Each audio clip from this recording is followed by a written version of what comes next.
Big boss హౌస్‌లో ఇప్పటికే 4వ వారం నామినేషన్ ప్రక్రియలో 6 మంది నామినేట్ అవ్వడం జరిగింది. అందులో మనందరికీ తెలిసిన విషయం పల్లవి ప్రశాంత్ ఈసారి నామినేషన్‌లో లేరు. కాకపోతే అమర్‌దీప్ అయితే పల్లవి ప్రశాంత్‌ని చాలా స్ట్రాంగ్‌గా నామినేట్ చేసుకుంటూ వచ్చారు. నిన్ను చాలామంది సపోర్ట్ చేసుకుంటూ వస్తున్నారు. నువ్వు హౌస్‌లో అల్లు అర్జున్‌లా ప్రవర్తిస్తున్నావు. నీకు నువ్వు హీరో అనుకుంటున్నావు. అందరితో కలవడం లేదు. ఇవన్నీ నాకు నచ్చట్లేదు అంటూ అమర్‌దీప్ అయితే మరొకసారి పల్లవి ప్రశాంత్‌ని నామినేట్ చేయడం జరిగింది.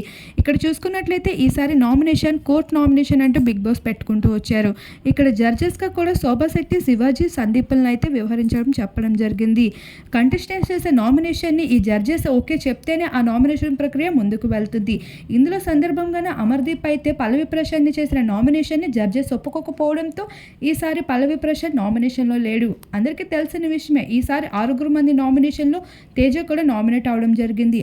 లీయెస్ట్ ఓటింగ్లో తేజకి కూడా ఎక్కువగా పడుతూ ఉంటాయి. దామిని తర్వాత నెక్స్ట్ ఎలిమినేట్ అయ్యేది ఎవరైనా హౌస్లో ఉన్నారు అంటే అది తేజ అనే చెప్పుకోవచ్చు.